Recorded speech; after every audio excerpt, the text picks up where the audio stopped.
Welcome to our today's class, students. I hope you are all okay.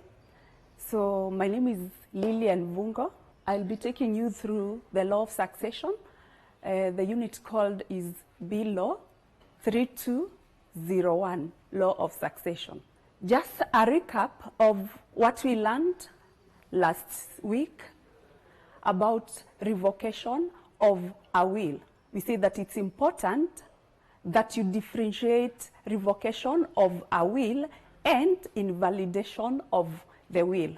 Revocation is done by the owner of the document, that is the testator himself, while invalidation of the will is done by a court of law which has jurisdiction to do that. So when we talk about invalidation, which basically means declaring the will null and void, that is the work of the court. And that basically happens when someone has moved the court, probably to say that the testator did not have capacity, maybe one of the beneficiaries didn't or was disinherited, or maybe there's a officiating factor to the will, like the testator was forced to make a provision the way the will is made. So that is when someone moves the court for the will to be declared null and void. But then when we come to revocation of a will, it is the author of the document, it is the testator who can revoke the will. And from our previous classes, as we've always been saying, from definition of a will, making a will does not make the testator not the owner of the property that you want to give away through the will. Simply put, having a will in place does not limit the ownership rights of the testator. As long as the testator has not yet died, he still can revoke any wills. He still can bequeath his property to someone else. He still can sell a property which was actually, which had been given through the will to someone else. So when you talk of revocation of a will, it's provided for under section 17, 18, and 19 of Law of Succession Act, that's chapter 160, Laws of Kenya. If you look at section 17, a will can be revoked either voluntary or involuntary. We start with the voluntary one. And voluntary one, that means that the testator is the one who has volunteered to revoke the will. Voluntary revocation of a will requires that the testator still has the capacity as saw the capacity in the case of Baggs versus Goodfellow, meaning that the testator should be of good understanding. He should understand that what he is doing is nothing but revoking a will that he had made earlier. So voluntary revocation can be done in three ways. The first one is express revocation. If you read section 17 together with section 18 of the Law of Succession Act, it provides for express revocation of a will. And when does that occur? What basically happens in express, the testator makes either another will or a codicil saying that that is the last will that he has made. There are no specific wordings that the law requires for a testator to have said to have expressly revoked a will. But it should be very clear that the will that the testator has made is his last wishes. This can actually occur in a scenario whereby there was an earlier will that the testator had made. But in a later one, the testator states very clearly that that is the last expression of his wishes, what he intends to happen to his property after he dies. And simply mean it's that we shouldn't imply that probably this was the intention of the testator. It should be very clear. It is expressed that by making a certain clause, the testator intends to revoke any earlier wills that he had made. The second way of voluntarily revoking a will is by implied revocation. Express revocation of a will basically means that the testator has intended to revoke a will that he had made earlier. The testator can do that in two ways. First of all, it can be by making another will and have the provision that this will is the last provisions, it's the last wishes. That basically means that any other will that he had made is revoked by now the new will. The other way is by doing an attachment, which we commonly call as codicil. A codicil in this, at that place will be serving the purpose of revoking earlier wills that the testator would have made. There is no specific requirements of the words or of the phrases that the testator is supposed to use, as long as it's very clear that he wanted to revoke the will.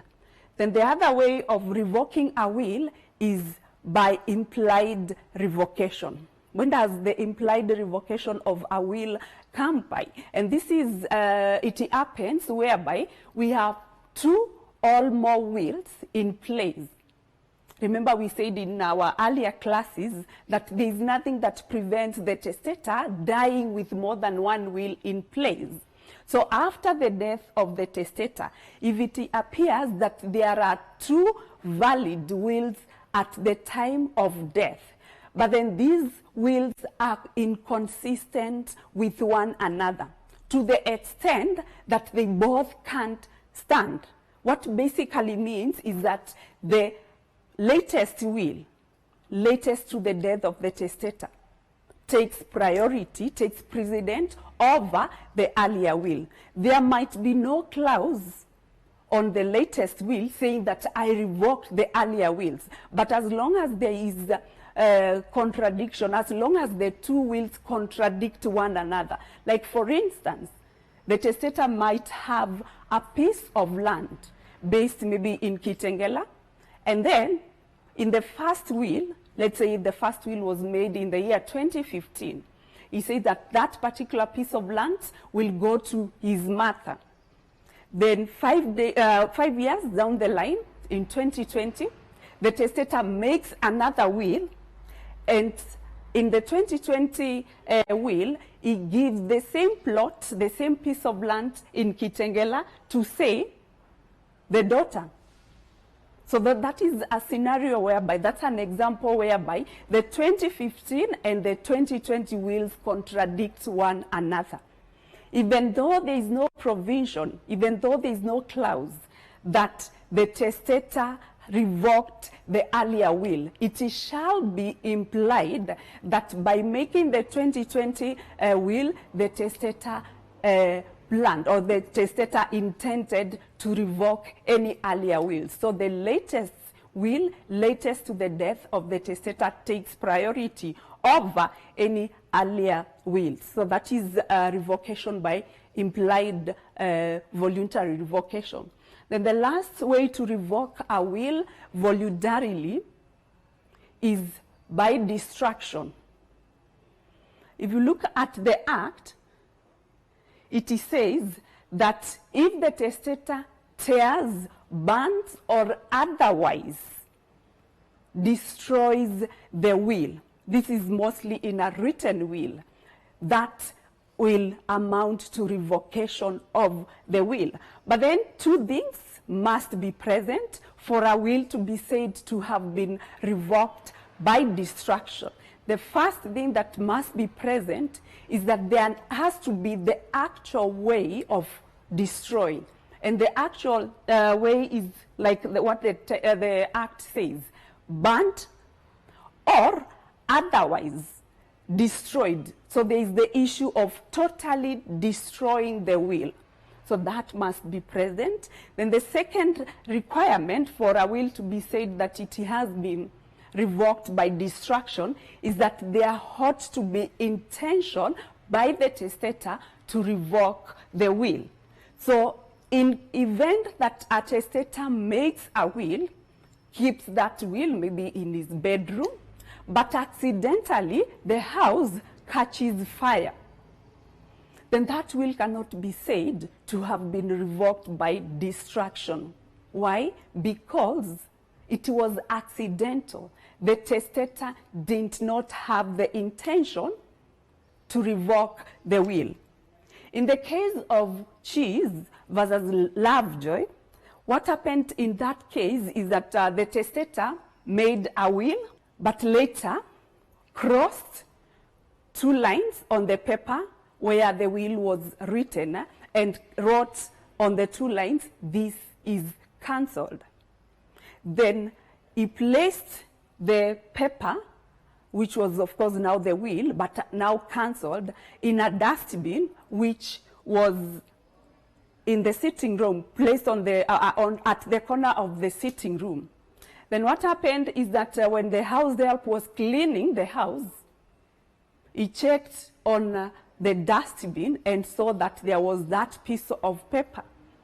He took the cancelled will, put it in a drawer in the kitchen. And that remained there. It was found there 8 years after the death of the testator. And then the matter was taken to court, and the court was to consider, or rather to deliberate on the issue whether that will had been revoked by destruction. And the court held that inasmuch as the testator had intention to revoke the will, of course because he cancelled it and placed it in the dustbin, but the act of total destruction was lacking, and the court said that there is no way that that will would have said to be revoked by destruction. Perhaps it was revoked in other ways, like in implied or express revocation, but it was not revoked by destruction, because inasmuch as there was intention by the testator, there lacked the act of totally destroying the will. So those are the 3 incidences whereby the will can be voluntarily revoked by the testator. We said the 3 ways of voluntary revoking a will, they require the intention by the testator, and the testator should have capacity to revoke a will. That basically means if the testator, for instance, was under influence of drugs, or if the testator, for 1 or 2 reasons, lacks the mental capacity, then he cannot revoke a will in that situation, because it will be said that he revoked the will when he didn't have the requisite capacity, legal capacity to do so. Then the other way we said was involuntary revocation of a will. When does involuntary revocation of a will come in? So in this, in involuntary revocation, the testator does not volunteer to revoke the will, but by application of the law, the will stands to be revoked. And there are 2 ways in which the will can be said to have been involuntarily revoked. The first incident is when the will is lost. After the death of the testator, maybe the witnesses who attested to the will, or maybe an advocate who drafted the will for the testator, gives evidence that actually the testator died testate. The testator had a will that he had made, but despite all the efforts to trace the will cannot be found, and there is no authenticated copy of the same. Then it can only be ruled out that the testator's will is lost. And if that is the case, his property will have to be subjected to the rules of intestacy. So loss of the will is one way in which a will can be said to have been revoked involuntarily. Then the other way of revoking a will involuntarily is by marriage, which is provided for by Section 19 of the Law of Succession Act. And that section provides that if the testator made the will before he got married, after making the will, he got married, or even like he married another wife, if he had gotten married in a system that allows polygamy, like for instance, the customary, then any wills made before the marriage of the testator stand revoked by marriage of the testator. Why is that the case? The law assumes that marriage brings on board new responsibilities to the testator, of course now to the new spouse and the children of that marriage.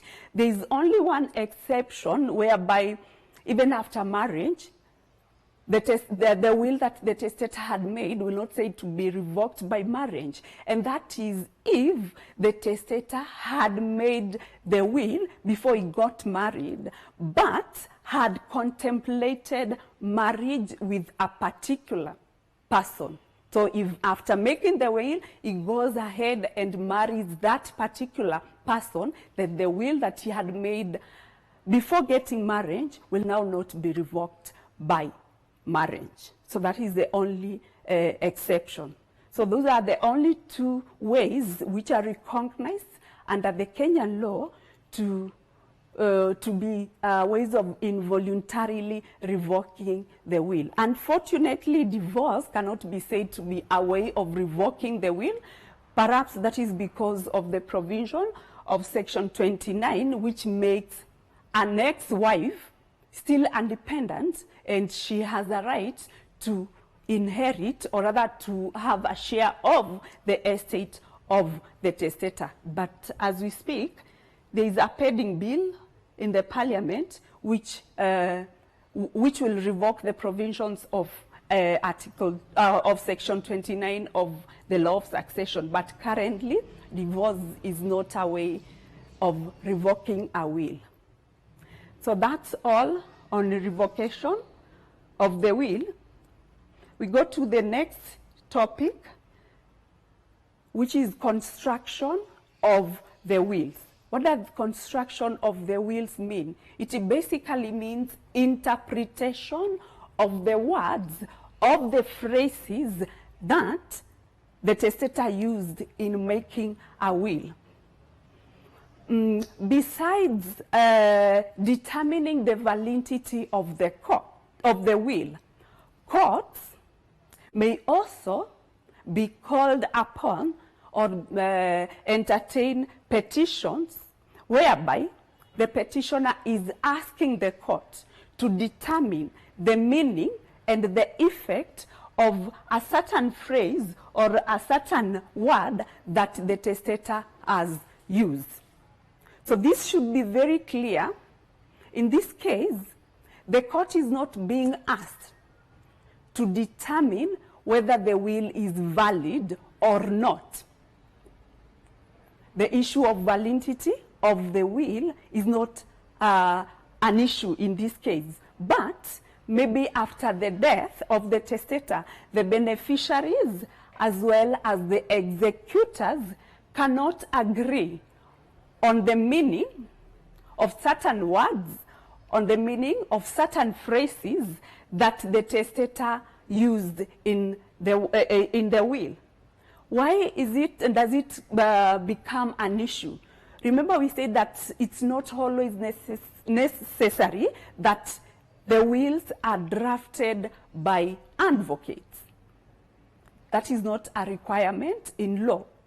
In most cases, the testator or the owner of the property drafts the will himself. Then, because of the poor drafting, it is not clear on what was the intention of the testator when he used certain phrases or when he used certain words in the will. So the main reason why construction of wills become an issue is because of poor drafting of the wills.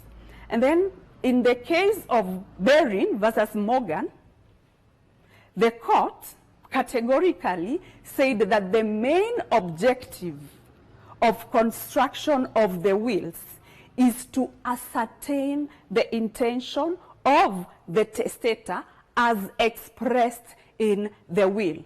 What does that mean? That the court will put itself in the shoes of the testator, who is now the owner of the document, and try to get what did the testator intend to mean. So the court wants to establish the intention of the testator in using certain phrases or certain words in the will. This sometimes, in most cases, becomes an issue because some words or some phrases are capable of having two or more meanings, and it's not very clear what meaning the testator intended to have. And of course, now since the will becomes operational, or rather comes into force after the death of the testator, he is nowhere. We can't make a phone call. We can't send him an email to tell us what was his intention, or which meaning of a certain word, or which meaning of a certain phrase that he wanted we intended to imply by using that phrase. So that is why it's important for the court to look at the issue of the intention of the testator in using certain phrases or certain words. And then sometimes it's actually not possible. It's uncertain. The court cannot really get to know the true meaning or the true intention of the testator. So when that is the case, when there is no intention that the court can basically come up with, when it's not clear on what was the meaning, the only avenue that the court can do is to declare the will void for uncertainty or lack of clarity on the words used. Under Section 22 of Cap 160, that's the Law of Succession Act, wills are construed according to some rules which are made under the first schedule to the Act. If you look at Cap 160, it has various schedules annexed to it. The first schedule contains about 78 rules of construction. So those are the rules, the 78 rules under the first schedule are what guides the courts in construing, in interpreting the words. But those 78 rules are based on certain basic general principles of construction. So what are these basic general principles of construction that assist, that aid the courts in interpreting, or rather in construing the wills? The first general principle is that the court construes wills but does not remake them. The court construes wills but does not remake them. Of course, we all know that it is the work of the owner of the property, who is the testator, to make a will. So that is not the business of the court. So what the general principle says is that the work of court is only limited to construing, but not to making a will, because that is only work which is only done, or it's the duty of the testator. The duty of the court is to interpret the will, is to interpret the phrases, is to interpret the words used by the testator in the will, regardless of any unfair results that those words may have. What does that mean? That sometimes, even after interpreting the words used by the testator in the will, it can actually emerge that the testator intended to give a smaller fraction of his estate to one of the beneficiaries, or worse still, the intention of the testator can actually be to disinherit one of the lawful dependents. The definition of the dependent, of course, is as per section 29. And we saw that that means any biological child. It also means any spouse to the testator. So that is the work of that is basically what the court does. It will interpret the words, the phrases used by the testator and declare as its judgment that one of the beneficiaries, one of the lawful dependents was disinherited, and declare that as the judgment of the court, because we are saying it's not upon the court to make a new will and perhaps give a fair portion to the dependents. But if it's clear that the testator intended to disinherit one of the beneficiaries, then so be it. That was the intention of the testator. So it's upon that dependent, of course, to petition another court with jurisdiction for a fair proportion or for a fair fraction of the estate. In the case of Skell versus Rawlings, what happened in that case is that a testator made a will whereby he bequeathed 3 of his houses to his niece on condition that that was only to be for life interest.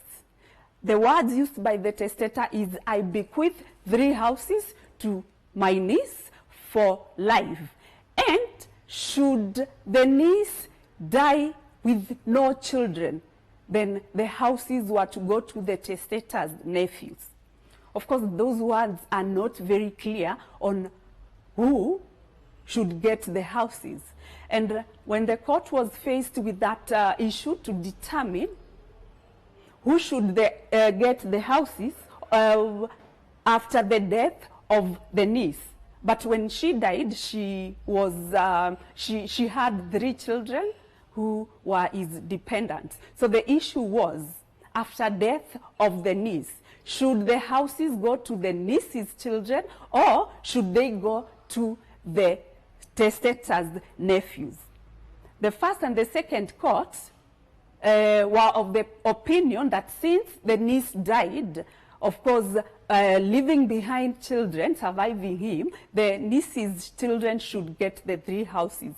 Unfortunately, the House of Lords said that the houses should go to the testator's nephew for the simple reason that the niece's children did not, or rather the testator did not give anything to the niece's children.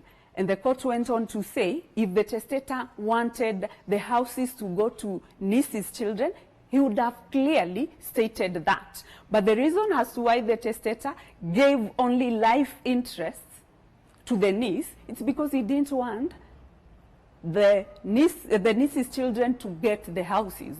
So the House of Lords decided that the houses should go to the testator's nephews. So that is the first general principle of construction of the wills, that the work of the court is to interpret, it's to construe wills, but not remake new wills. Then the second general principle is that words used in the will are construed in their ordinary or in their natural meaning. That the words will be given the natural meaning, the meaning that everyone knows. That is as per what we call the golden rule, where the testator executed a will, and then it turns out to be that there is a word that basically is not very clear what it means.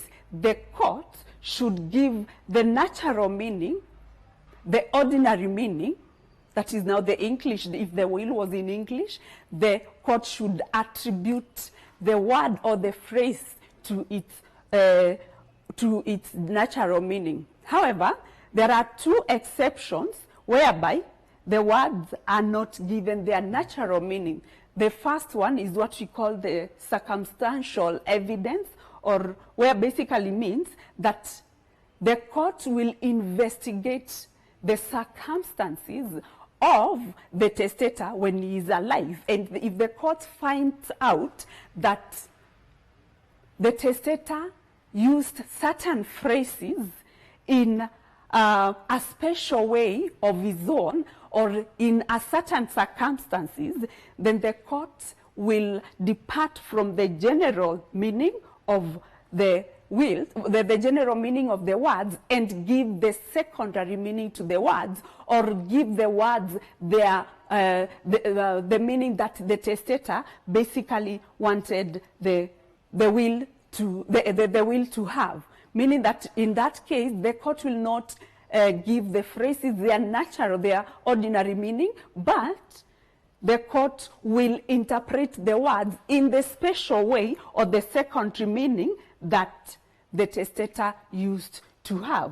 There are several cases to demonstrate that. This is the case of Rees-Mogg and also the case of Don versus Dickens. In the Rees-Mogg case, what happened is that the testator made a will. And in that will, he gave all his property to, I quote, my wife EAS. So the court was to interpret the words, my wife EAS. After the death of the testator, it emerged that the lady who considered herself, or whose name was initialed as EAS, happened to be cohabiting with the testator. And everyone reputed the two to perhaps be the couple. But evidence was adduced in court that actually the testator had a lawful wife. And by cohabiting with EAS, the testator was actually committing a crime of bigamy. So the court was to consider whether the property should go to the cohabitee, EAS, or should the property go to the lawful wife. And remember, we said the main objective of construction of the wills is to get the intention by the testator. What did the testator intend to do? In that case, Rees-Mogg case, the court held that it was the intention of the testator to give the property to the cohabitee, because she's the one who was whose name was of the initial EAS. It was too bad for the lawful wife. And if you remember the first general principle, we said that it's not the work of the court to remake the wills. The work of the court is to basically construe the wills and get the intention of the testator. In Don versus Dickens case, evidence was adduced in court that when the testator was alive, he used to call the wife mother. And the court interpreted the bequeath to mother to basically be to the wife, because the circumstances surrounding, or rather the term mother were not given their natural meaning to mean the mother to the testator, but they were given, the bequeath was made to go to the wife of the testator, because the testator, when alive, used to call the wife as the mother. So those are the few instances whereby the courts will depart from the general meaning of the words, from the primary meaning of the words, and give the words their secondary meaning. Then the third rule of construction is that the will must be read as a whole. What we've always been saying is that the meaning of clauses, the phrases, are to be collected from the entire will.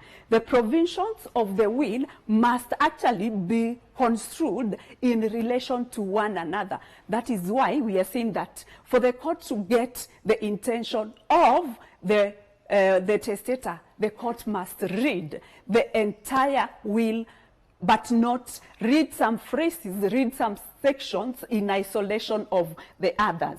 Then the fourth general principle of construction is that the will must speak for itself.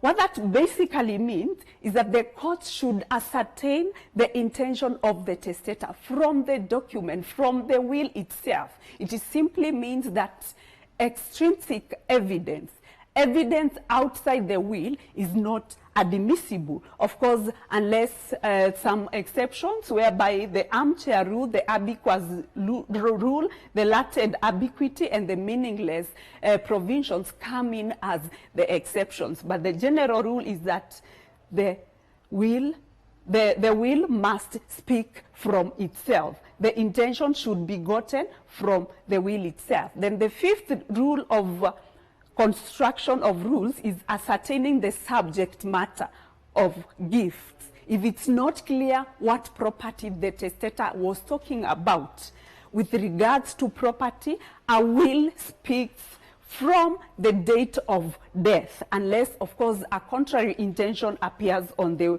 will. So the date of the death is the guiding principle when it comes to ascertaining the gift, ascertaining the property. When it comes to ascertaining the beneficiaries, the sixth rule of construction, the reference to people as a general rule should refer to the people at the date of making the will. Of course, not unless a contrary intention is clear. So reference to people, the reference date is the date the will was executed.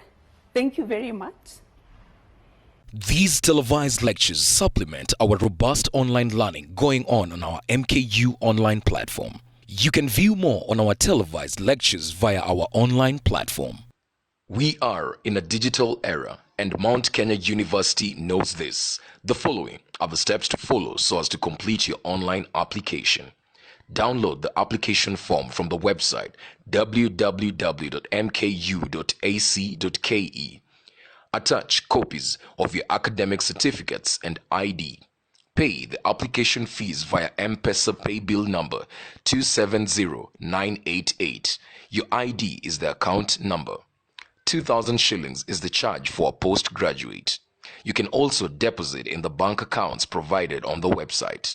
Then email all the above to apply@mku.ac.ke.